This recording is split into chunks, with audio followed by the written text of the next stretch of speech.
or how important she thinks she is.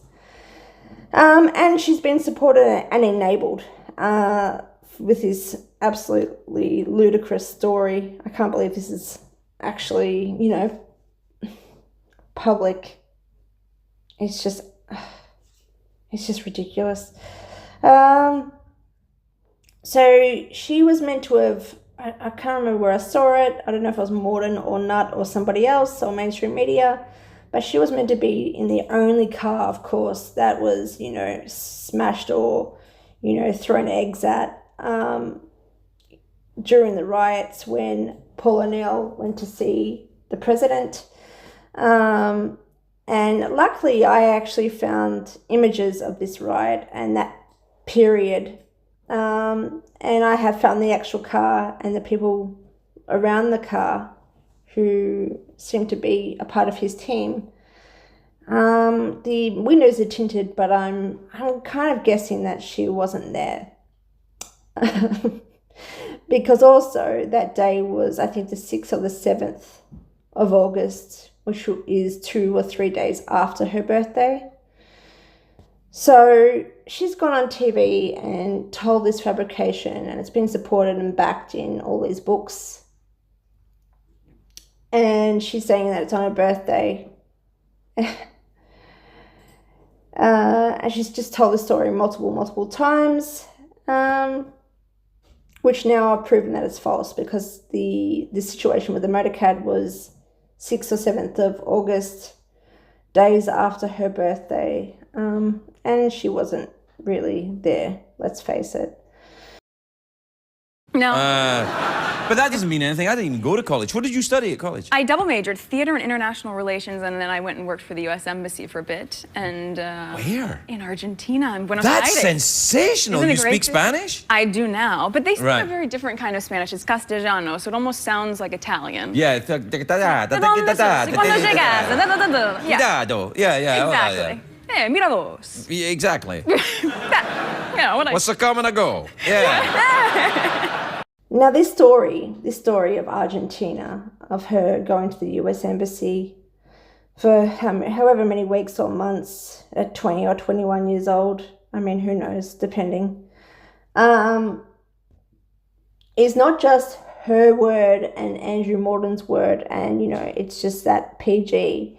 This was supported from a testimony by a key officer of foreign services at the Argentine US Embassy, and his name is Mark Kischik. And I've looked at the documentation for every year around that time, even in the 90s, of the key officers of foreign services and where they were delegated for each year. And this Mark Kischik has been everywhere.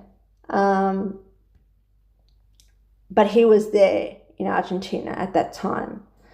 And he was the only public affairs officer for the Argentina office, or the Buenos Aires office. And his testimonial is very questionable. And he's a key officer of the US Embassy. I have to just really sink that in. So seeing he was the only public affairs officer at the embassy, I don't believe he would have time for an intern while he helped stabilize the Argentinian economy with Paul O'Neill, and, got the press and everything else out there, to back to the US. I find that hard to believe. But he says that the study program happened and all this happened. So he was the one who told Morden, for which Lady C and Tom Bauer have repeated. The Nut tried at the end of the program, or the internship, in September 2002. Nut tried for the 3-hour FSOT, or the Foreign Service Officer test, and failed, which was the reason why she gave up politics for acting, supposedly. But this is a lie. by the US government and by everyone else, and by Northwestern University, who would have approved this story and this narrative, because this test is only done 3 times a year, and it's not done in September. They're not even close. I know it's done, I think it's June, October, I can't remember the other one. I think January. But it's not. It's not September. And better yet, Argentina does not have the resources to do the test there. They don't have an office that is allocated by the US Embassy and Pearson, who is their partner, who manages all the offices abroad for the testing. They don't have an office in Argentina, in Buenos Aires, to do the test. They don't even have it now. They have the closest offices that are available are Brazil and Peru. So it's not possible. And better yet than that is in 2002, this overseas test office was not even available. Like, these offices were not available. Pearson was not a partner to the US Embassy by 2002. They offered this concept, or the offering, they proposed it in 2017. And therefore, NUC could have only done the test in USA and not Buenos Aires, not Argentina. And it definitely didn't happen. None of this really ever happened. So now, let's move on to Spain. Straight after Argentina, which for only 6 weeks of being there, Nut learnt fluent Spanish. And she was accepted by Northwestern University and IES abroad to complete an exchange program in Spain. This has been confirmed and celebrated by IES abroad on social media, on their website, in articles. They've sworn testimony, and also Northwestern University. It's also been confirmed by Lady C and others. And it's also been confirmed by testimony by the Madrid director at the time. And his name is Javier Martinez de Velasco.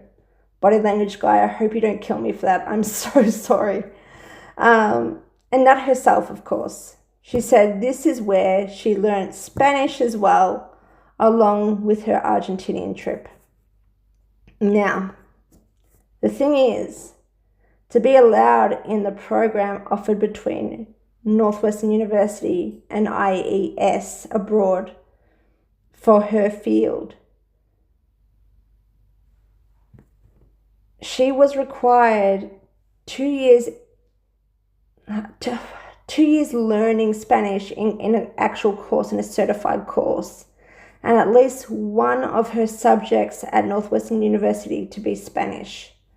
So it's not possible she could just be learning Spanish off the bat in Argentina and in Spain to then be doing 5 courses in Spanish and be approved before she even went to Argentina. So before she knew Spanish, supposedly, she was approved to do this exchange in Madrid in Spanish. Yeah. Nat also needed to be back before finishing university 30 weeks prior to her completing.